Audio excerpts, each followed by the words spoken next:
नमस्कार, TNP news देख रहे हैं आप और आपके साथ मैं हूं हिमांशी नेगी। बुलेटिन की शुरुआत करते हैं। देश में लोकसभा चुनाव की तारीखों की घोषणा हो गई है। चुनाव आयोग ने 18वीं लोकसभा चुनाव के लिए चुनाव कार्यक्रम का ऐलान कर दिया है। इस बार भी लोकसभा चुनाव 7 चरणों में होगा। वोटिंग 19 अप्रैल से शुरू हो जाएगी और 4 जून को नतीजे आएंगे। अगर 2019 की बात करें तो 2019 के आम चुनाव में भी कुल 7 फेज में वोटिंग हुई थी। इसके साथ ही पूरे देश में आदर्श चुनाव आचार संहिता लागू हो जाएगी। लोकसभा चुनाव का क्या कार्यक्रम है, चलिए आपको ग्राफिक्स के जरिए बताते हैं। पहला चरण 19 अप्रैल को मतदान होगा। 21 राज्यों में मतदान होगा। लोकसभा की 102 सीटों पर चुनाव होगा। वहीं अगर दूसरे चरण की बात करें तो मतदान 26 अप्रैल को होगा। 13 राज्यों में दूसरे चरण में चुनाव होगा। लोकसभा सीटें इसमें तीसरे चरण में 7 मई को मतदान होगा। 12 राज्यों में ये मतदान होगा। लोकसभा सीटें 94 सीटों पर चुनाव किया जाएगा। वहीं चौथे चरण में 13 मई को 10 राज्यों में मतदान होगा। लोकसभा की 96 सीटों पर इस दौरान वोटिंग की जाएगी। पांचवा चरण मतदान 20 मई को होगा। 8 राज्यों में चुनाव होंगे। लोकसभा की सीटें 49 इस दौरान वोटिंग की जाएगी। छठे चरण की वोटिंग 25 मई को होगी। 7 राज्यों में 57 लोकसभा सीटों पर आम जनता मतदान करेगी। वहीं 7वां चरण में मतदान 1 जून को 8 राज्यों में होगा। लोकसभा की 57 सीटों पर इस दौरान मतदान होगा। Schedule of the Lok Sabha poll, phase 1. We'll do it in 7 phases, as was done last time. 7 phases. Phase 1 will start from 20th March notification, 5 days from now. And last date of withdrawal would be 30th March and date of poll would be 19th of April. इसमें phase 1 का schedule एक दिन से हमें 2 बार करना पड़ रहा है। फिर बिहार के लिए वहाँ एक फेस्टिवल है, तो नोटिफिकेशन की डेट सेम है, लेकिन बस लास्ट डेट ऑफ विड्रॉल हमें 30 मार्च की जगह 2 अप्रैल सिर्फ बिहार के फर्स्ट फेज के लिए करनी पड़ रही है, क्योंकि वहाँ त्यौहार हैं। और 19 अप्रैल को यहाँ वोटिंग होगी और पूरी कंट्री में 4 जून को काउंटिंग होगी। So phase 1 this will look like this. ये मैप भी हम आपको प्रोवाइड कर देंगे। अभी ये जो येलो पोर्शन है ये ऐसा दिखाई देगा। तो इसमें जो फेज 1 का जो मैप है, इसमें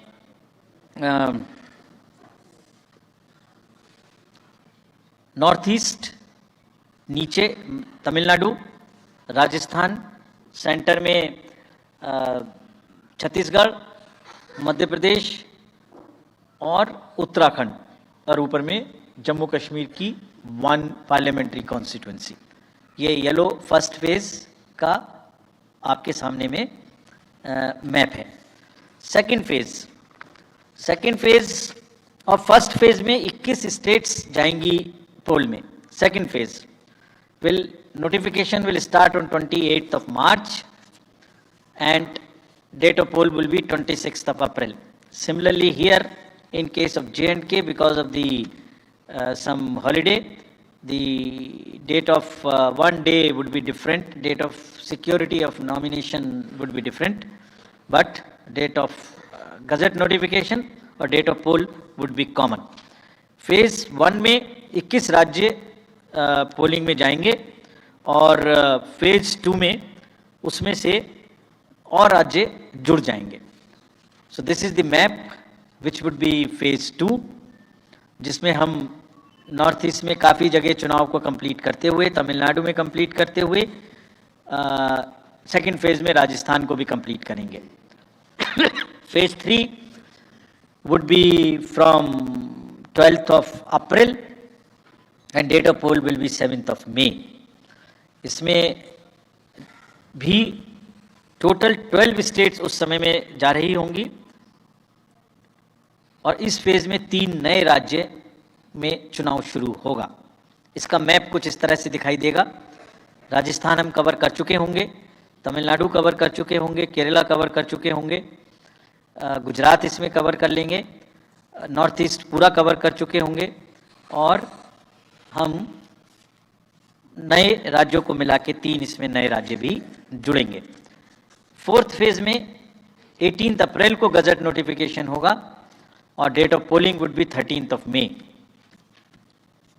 Date of counting in the entire country would be 4th of June for all by-elections, for the assembly elections, for the parliamentary elections. इसका मैप कुछ इस तरह का दिखाई देगा.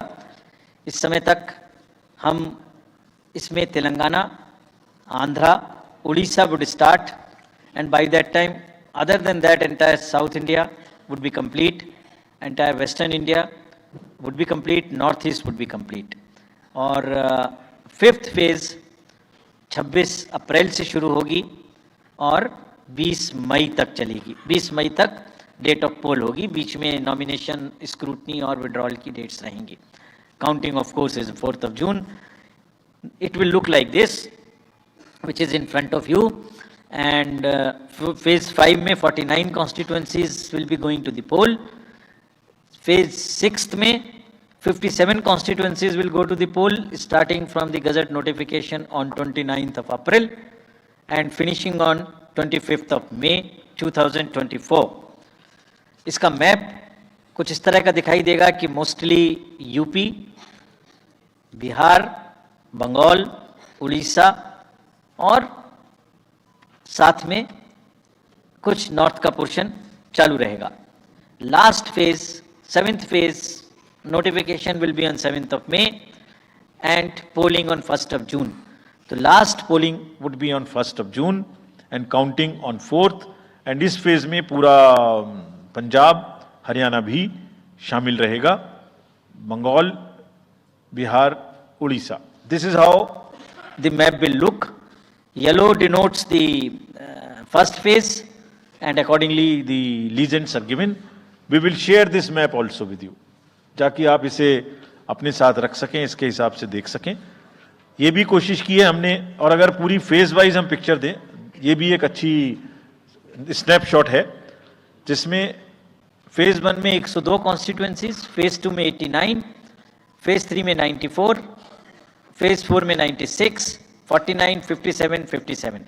So we'll start with the 102, the largest, slowly come down and finish northeast, move up from the south and finish the western area. तो इसमें weather और हर चीज़ का ध्यान रखते हुए काफ़ी सोचने के बाद ये शेड्यूल बनाया गया है. विद दिस जो सिंगल पोल डेट है वो 22 स्टेट में होगी. 2 राज्य 4 बार में जाएंगे, कर्नाटका, राजस्थान, त्रिपुरा, मणिपुर. 3 फेज में 2 जाएंगे, छत्तीसगढ़ एंड असम. 4 फेज में 3 जाएंगे, उड़ीसा, मध्य प्रदेश, झारखंड. 5 फेज में 2 जाएंगे, महाराष्ट्र एंड जम्मू कश्मीर. जम्मू कश्मीर की हर पार्लियामेंट्री कॉन्स्टिट्यूएंसी के लिए 1 फेज होगी. और 7 फेज में 3 जाएंगे, उत्तर प्रदेश, बिहार एंड वेस्ट बंगाल.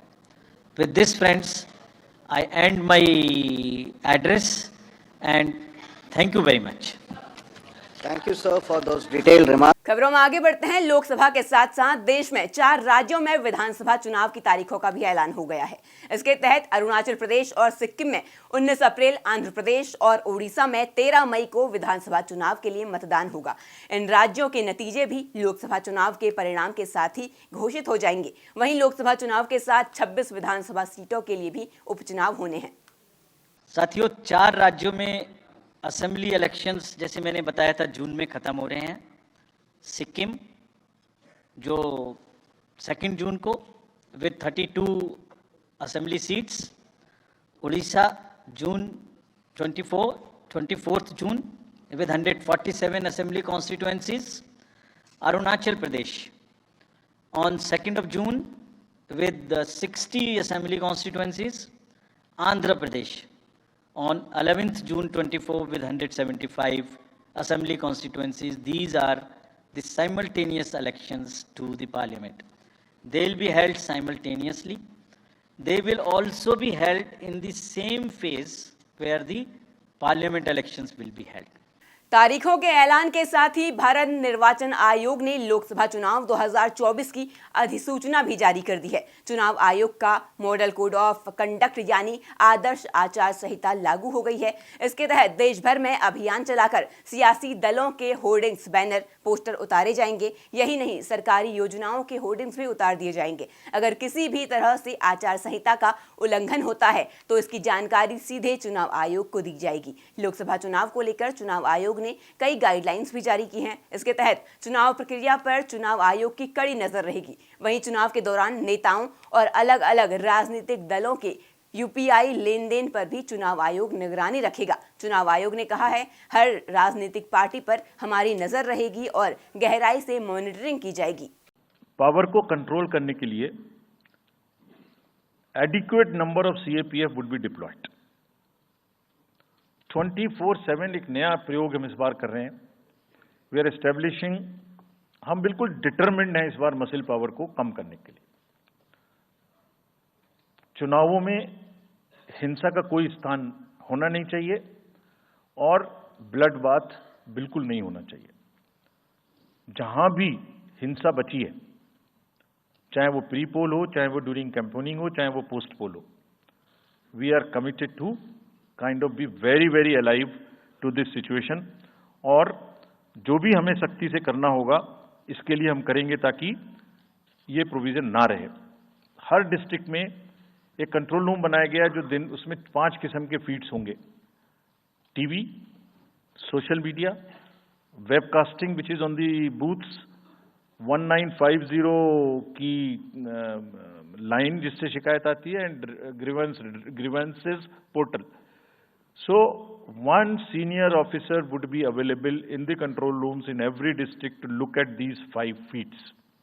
जहां से भी, और C vigil, 6th C vigil, जहां से भी कोई शिकायत मिलेगी उस पर सख्त कार्रवाई की जाएगी, एवरीवेयर अक्रॉस द कंट्री। खबरों में आगे बढ़ते हैं। कर्नाटक के कलबुर्गी में पीएम मोदी ने सार्वजनिक सभा को संबोधित किया। प्रधानमंत्री नरेंद्र मोदी ने इस दौरान कहा कि कर्नाटक में आप लोगों का कांग्रेस के लिए जो आक्रोश है वो मैं भली भांति समझ सकता हूं। कांग्रेस एक ऐसी पार्टी है जो चाहे कितने भी कड़वे और कपड़े बदल दे, कांग्रेस की करतूतें नहीं बदल सकती। इसीलिए कर्नाटक में जनता जाग चुकी है, आक्रोश और गुस्से से लाल है। किसी सरकार से इतने कम समय में ही जनता का मोह भंग हो जाना ये दिखाता है कि लोगों को कांग्रेस की सच्चाई क्या है इसका पता चल गया है। वो सुधरने के लिए तैयार नहीं है।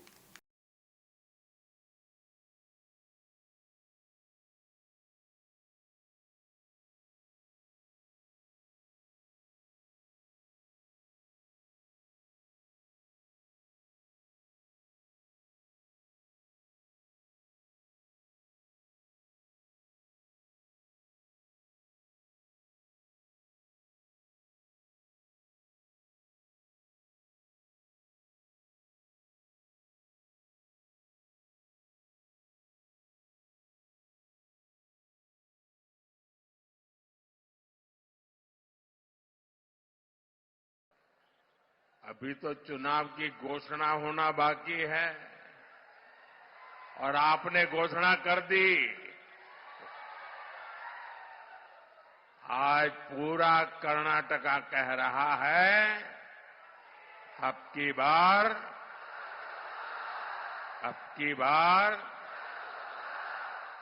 बार आप लोगों का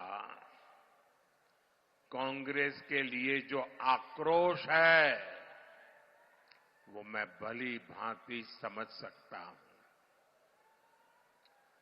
कांग्रेस एक ऐसी पार्टी है जो चाहे कितने भी कपड़े बदल ले, कांग्रेस की करतूतें नहीं बदलती। खबरों में आगे बढ़ते हैं। नीतीश कुमार ने मंत्रिमंडल विस्तार के बाद कुछ घंटे के बाद ही सरकार में मंत्री के रूप में शपथ लेने वाले नए लोगों के बीच विभागों का बंटवारा भी कर दिया है। सीएम नीतीश कुमार ने अपने पास गृह, सामान्य प्रशासन के साथ ही मंत्रिमंडल सचिवालय, निर्वाचन और निगरानी विभाग के साथ अन्य विभाग भी रखे हैं, जो विभाग किसी दूसरे मंत्री को आवंटित नहीं किए गए हैं। मंत्रिमंडल सचिवालय में मंत्रियों के विभाग के बंटवारे के संबंध में अधिसूचना जारी कर दी गई है। विभागों के बंटवारे में उप मुख्यमंत्री सम्राट चौधरी को वित्त, वाणिज्य कर, विजय सिन्हा को पथ निर्माण, खान भूतल कला संस्कृति विभाग का जिम्मा दिया गया है। इसके अलावा अशोक चौधरी को ग्रामीण कार्य, महेश्वर हजारी को IPRD, रेणु देवी को मत्स्य, नितिन नवीन को नगर विकास मंत्रालय, नीतीश मिश्र को उद्योग और पर्यटन, दिलीप जसवाल को राजस्व और भूमि सुधार, लेसी सिंह को खाद्य उपभोक्ता संरक्षण विभाग, मंगल पांडे कृषि एवं स्वास्थ्य मिला है, मदन सहनी को समाज कल्याण, विजय चौधरी को जल संसाधन और संसदीय कार्य, विजेंद्र प्रसाद यादव को ऊर्जा मंत्रालय और योजना विभाग, सुरेंद्र मेहता को मिला है। खेल विभाग जनक राम को पिछड़ा अति पिछड़ा विभाग का जिम्मा दिया गया है। खबरों में आगे बढ़ते हैं। हिमाचल प्रदेश के हमीरपुर में केंद्रीय मंत्री अनुराग ठाकुर ने नंदौन विधानसभा क्षेत्र में नशा मुक्ति अभियान के तहत बाइक रैली को हरी झंडी दिखाकर रवाना किया। इस दौरान केंद्रीय मंत्री अनुराग ठाकुर ने बयान दिया। उन्होंने कहा, नशा मुक्त सुरक्षा युक्त अभियान प्रदेश के युवाओं को जागरूक करने के लिए है, हमारे समाज और राष्ट्र को बचाने के लिए है, ये उन्हें राष्ट्र निर्माण में संलग्न करने के लिए है। ये प्रदेश के युवाओं को जागरूक करने के लिए है, नशा मुक्ति अभियान से जुड़ने के लिए है, नशों से दूर रहने के लिए है, ताकि समाज, देश सबको हम बचा सकें, अपनी युवा पीढ़ी को खोखला होने से बचा सकें और उनको राष्ट्र निर्माण में लगा सकें। जब ये जाएंगे अपने अपने गांव में, तब इस अभियान के बारे में बताएंगे, अपने सोशल मीडिया पोस्ट पर डालेंगे। खबर दिल्ली से है, जहां गायिका अनुराधा पोडवाल उस समय बीजेपी में शामिल हुई जब चुनाव आयोग लोकसभा चुनाव 2024 को लेकर तारीखों का ऐलान करने वाला है। वहीं बीजेपी में शामिल होने के साथ ही प्रेस कॉन्फ्रेंस में अनुराधा पोडवाल ने अपने पहले संबोधन में जय श्री राम के नारे लगाए और बीजेपी में शामिल होने पर गायिका अनुराधा ने बयान दिया। उन्होंने कहा, मुझे खुशी है कि मैं उस सरकार में शामिल हो रही हूं जिसका सनातन धर्म से गहरा नाता है। इस मौके पर उन्होंने कहा कि ये मेरा सौभाग्य है कि मैं आज बीजेपी में शामिल हो रही हूं। मुझे बहुत ही विनम्रता पूर्वक खुशी भी मिल रही है कि मैं आज उन लोगों को ज्वाइन कर रही हूँ, उस गवर्नमेंट को ज्वाइन कर रही हूँ जिनका सनातन से इतना गहरा नाता है और जिसे मैं खुद 35 साल से मैंने फिल्म इंडस्ट्री को मतलब उसमें गाने के बाद फिर मैंने सिर्फ डिवोशनल मैंने गाया है, आप सभी लोग जानते हैं। और कई बार मेरे मन में ऐसे होता था कि जो मैंने किया सही किया नहीं किया, लेकिन अब जब मैंने देखा कि जिस वक्त जैसे भाई साहब ने कहा कि सुबह शाम 35 साल से गंगा जी की कृपा से वहाँ आरती चलती रहती है और एक मेरुमणि जिसे कह सकते हैं, वो जिस वक्त रामलला की स्थापना हुई उस वक्त मुझे वहाँ 5 मिनट गाने का मौका मिला। गायिका अनुराधा के बीजेपी में शामिल होने पर केंद्रीय मंत्री पीयूष गोयल का बयान सामने आया है। उन्होंने कहा, प्रधानमंत्री नरेंद्र मोदी के नेतृत्व में देश में उत्साह और उमंग का माहौल है, एक विश्वास पैदा हुआ है, भारत अब विकसित भारत बनेगा। अच्छे लोग जिन्होंने समाज में अपना नाम बनाया है और अलग अलग क्षेत्रों में देश का गौरव बढ़ाया है, आज बीजेपी के साथ जुड़ रहे हैं। मशहूर गायिका जो है सर अनुराधा जी ने, उन्होंने भी बीजेपी ज्वाइन किया, कैसे देखते हैं? मैं समझता हूँ प्रधानमंत्री नरेंद्र मोदी जी के नेतृत्व में जिस प्रकार से आज देश में उत्साह और उमंग है, एक विश्वास पैदा हुआ है कि इस बार 10 वर्ष की जो कार्यकाल में प्रधानमंत्री जी ने नींव रखी है, उसके देश में एक विश्वास पैदा हुआ है कि भारत अब विकसित भारत बनेगा। दुनिया की कोई ताकत भारत को रोक नहीं सकती। केंद्र सरकार ने साल 2019 में पास हुए कानून नागरिकता संशोधन अधिनियम लागू कर दिया है, जिससे देश भर में बवाल मचा हुआ है। विपक्षी पार्टियां CAA के खिलाफ लगातार अपना विरोध दर्ज करा रही हैं, जिसे लेकर आलोचक सुप्रीम कोर्ट भी पहुंच रहे हैं। इसी क्रम में AIMIM के चीफ और हैदराबाद से सांसद असरुद्दीन ओवैसी ने भी सुप्रीम कोर्ट का दरवाजा खटखटाया है। इसके साथ ही ओवैसी ने सुप्रीम कोर्ट के सामने NRC का मुद्दा भी उठाया। उन्होंने अदालत में याचिका दायर करके अपील की है कि CAA पर तत्काल रोक लगाई जाए। AIMIM चीफ ने कोर्ट से कहा है कि CAA के बाद देश में NRC आ सकता है और ये दोनों का अपवित्र गठजोड़ है। NRC के जरिए भारतीय मुसलमानों को निशाना बनाए जाने की योजना है। उन्होंने कोर्ट से अपील की है कि निर्देश जारी करें कि इन कार्यवाहियों के लंबित रहने के दौरान किसी भी व्यक्ति को नागरिकता अधिनियम 1955 की धारा 2(1)(b) के प्रावधानों का सहारा लेने की अनुमति नहीं दी जाएगी।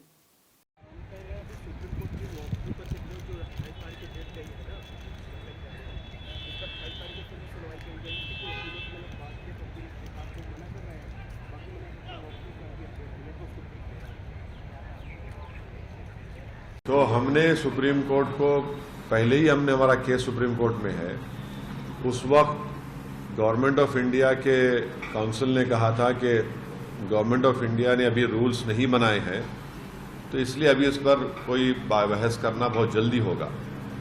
अब जबकि मोदी हुकूमत ने CAA के रूल्स बना दिए हैं, तो सुप्रीम कोर्ट जाना एक अर्जेंसी है, वक्त का अहम तकाजा है, क्योंकि अगर ये सरकार सिटीजनशिप देना शुरू कर दे एक अनकॉन्स्टिट्यूशनल लॉ पर जिसको एक रिलीजन के ऊपर बनाया गया है, तो इससे नुकसान हो सकता है। खबरों में आगे बढ़ते हैं। राजस्थान से खबर है। जयपुर में एक साथ 3 महत्वपूर्ण प्रोजेक्ट्स का उद्घाटन किया गया है, जिसमें जयपुर विकास प्राधिकरण के बनाए गए जवाहर सर्किल के सौंदर्यीकरण का काम शामिल है, जिसका उद्घाटन झोटवाड़ा ROB के उप मुख्यमंत्री दिया कुमारी, UDH मंत्री झाबर सिंह खर्रा और सांसद रामचरण बोहरा ने किया, जिससे झोटवाड़ा में ROB और B2 बाईपास अंडरपास शुरू होने से लोगों को ट्रैफिक जाम से राहत मिलेगी। इस दौरान दिया कुमारी ने कहा, मैं उप मुख्यमंत्री बाद में हूं, पहले विद्याधर नगर से विधायक हूं क्योंकि यहां की जनता का मुझ पर एहसान है, लेकिन इससे पहले राजस्थान इंटरनेशनल सेंटर में मेट्रो के फेज 1D का शिलान्यास किया गया। इस मौके पर UDH मंत्री झाबर सिंह खर्रा, सांसद रामचरण बोहरा भी मौजूद रहे। राजस्थान में आज कांग्रेस ने 18 से ज्यादा नेताओं समेत करीब 35 लोगों के बीजेपी का दामन थामा है, जहां जयपुर में प्रदेश अध्यक्ष CP जोशी ने सभी को पार्टी की सदस्यता दिलाई, जिसमें कांग्रेस के पूर्व सांसद, पूर्व विधायक और पूर्व निर्दलीय विधायक समेत जिला प्रमुख शामिल है।